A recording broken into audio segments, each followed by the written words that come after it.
سلام میکنم. ببخشید که صدای من گرفته که اصطلاحاً چی میشنم سعی میکنم که صحبت‌هامو واضح خدمت بدم و ممنون از شما و مجموعتون بابت همشنیدگاه و دوستان عزیزی که هستن. خب آقای دکتر خیلی مطالب رو کامل و جمله بیان کرد. من جواب همه شما و چیزی نبود.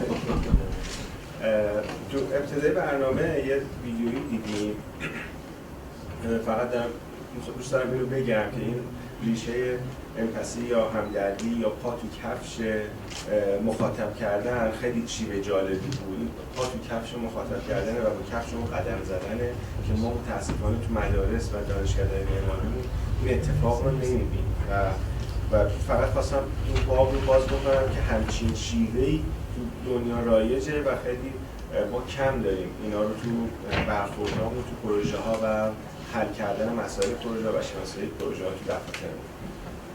در خصوص بحث هویت که حالا امروز مطرح میشه، عنوان حالا اگه بخوایم هویت رو به دو بخش و به عنوان هویت معماری و یک هویت به لحاظ لغوی بررسیش بکنیم، هویت خودش بحث ماهیت و هویت دو تا عنصر جدا هست مطرح میشه. بحث هویت به لحاظ عموم از نظر عموم به این عنوان مطرح میشه که یک خصیصه شاخصی هست که توی یک طرف انسان موجود وجود داره. ولی وقتی راجع به مکان و معماری صحبت میکنیم، اون خصیصش از مموری اون بنا میاد. مموری بنا یعنی اتفاقها، الگوها، رویدادهایی که توی فضا اتفاق میفته به اون مکان هویت میبخشه. شما تصور بکنید که این فضا هیچ برنامه‌ای داخلش برگزار نشده، دیگه به عنوان سالن اجتماعات نیست، به عنوان یک سالن خالی هست. یعنی هویتش در گرو تکرار اتفاقاتی که درونش داره میفته و این تکرار طبق یک چیزایی الگوهای مشخص، الگوها با توجه به فرهنگ‌ها، تاریخ، زمینه‌ها، بستر و جغرافیا اتفاق میفته.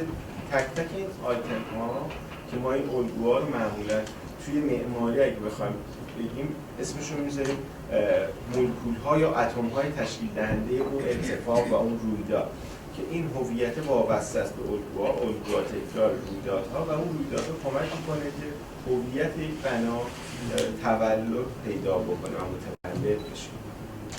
و حالا همونطوری هم که آقای دکتر اشاره کردن، این هویت پویاست. هویت کلا دو بخش داره به نظر من. یک بخشش مثل اون چیزی که ارسطو سقراط مطرح میکنه و دوباره ارسطو توی فلسفه خودش میگه و حالا افلاطون بین مقایسه بین این دو تا تاکید داره که این ماده یا کلا هر آن چیزی که وجود داره به دو صورت ماده است و صورت. حالا ما اگه بحث صورت هویت رو بخوایم مطرح بکنیم، اون چیزیه که پویاست و قابل تغییر و کاملا تغییر پیدا کنه. اگه هویت رو از نظر ماده بخوایم نگاه بکنیم، اون آیتم هایی هستش که به هیچ وجه تغییر نمیکنه. مثل تاریخ تولد یک نفر هیچ جوره تغییر نمیکنه، نژاد اصلیش هیچ جوره تغییر نمیکنه و آیتم های این چنینی، زمان تولدش به قول گفتنی همه اینا ثابته. اینا به عنوان ماده اگه ببینیم توی یک بنا ثابت، ولی اون صورت هست که هر لحظه امکان تغییر رو داره. داخل بحث معماری و معماری داخلی که من خیلی موافقم با نظر دکتر، ما هیچ وقت جداش نکردیم و همیشه هم سعی کردیم هیچ ردایی رومون نباشه که صرفاً معماری داخلی. اینا یک کل واحدی هستن که از اجزای مشابه تشکیل شده. این اتفاق کمک میکنه وقتی که ما این کل رو یک جا ببینیم و داخل معماری داخلی هم در نظر بگیریم و معماری خارجی، سعی میکنیم که عناصر مختلف رو توش نیاریم، یعنی تکثر عناصر نداشته باشیم.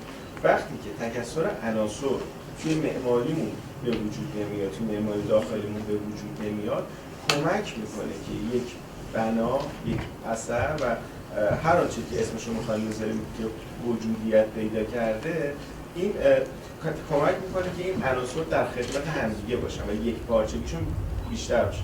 حالا هرچی عناصر، اتفاقات، الگوها، رویدادها متنوع باشه، اینها نمیتونن به صورت یک پارچه اتفاق بیفتن.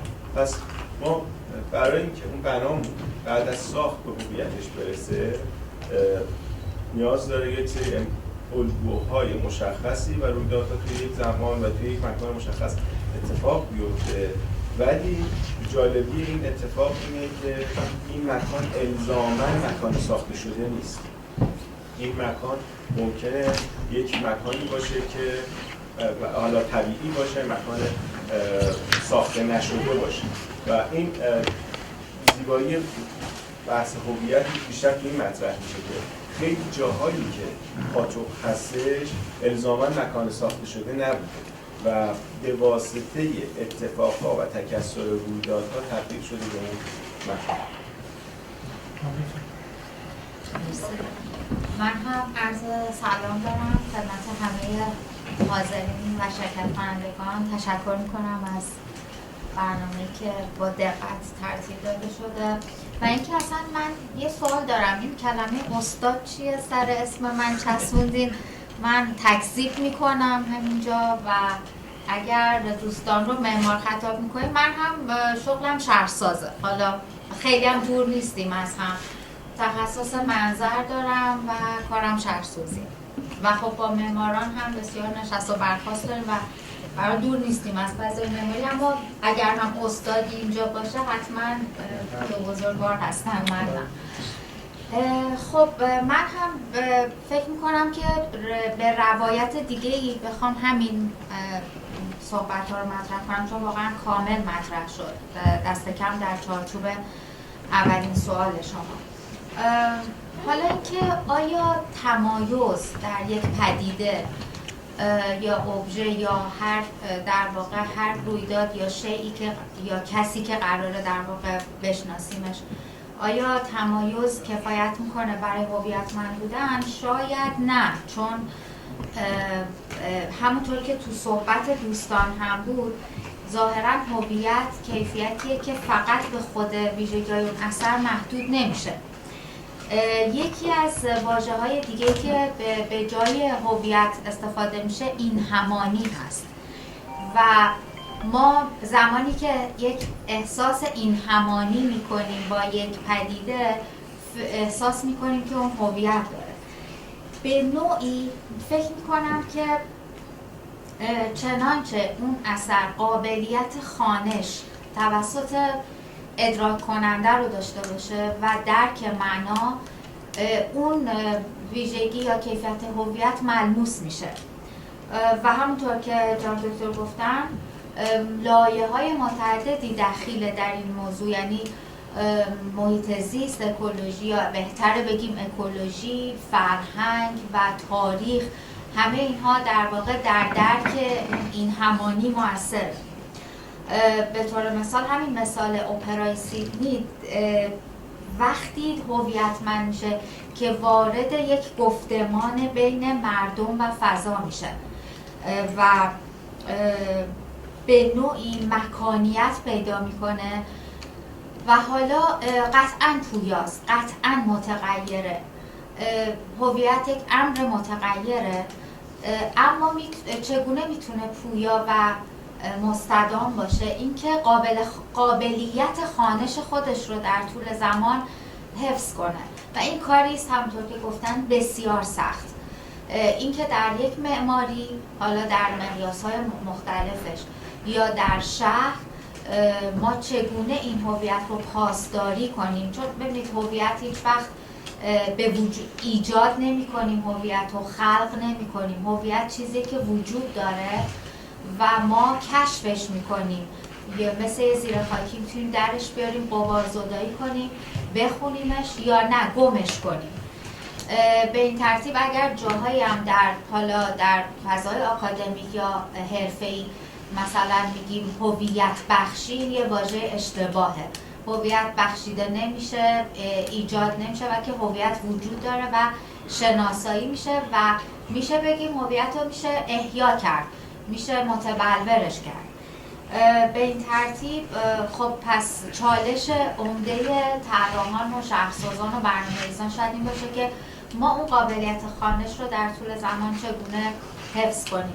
در مورد معماری داخلی، حالا تا این بخش از عرایزم میتونم بگم که خب بله، من هم معتقدم که جدا از کلیت معماری نیست، اما میاد و به انسانی ترین مقیاس، یعنی به مقیاس انسانی انقدر نزدیک میشه که ما دیگه ارتباط بلافاصله پیدا میکنیم با فضای معماری داخلی و شروع میکنیم باهاش ارتباط برقرار کردن، بهش در واقع حتی تاثیر میذاریم و ازش تاثیر میگیریم، میتونیم بالنده بشیم، میتونیم در واقع افسرده بشیم. در این حد این دیگه ارتباطمون با این فضا تنگاتنگه و یکی از در واقع بهترین و درخشانترین اثرهایی هم که اومده و توی این مقیاس با فضا ارتباط برقرار کرده همون کتاب بوتیقای فضای گاسون باشرار هست.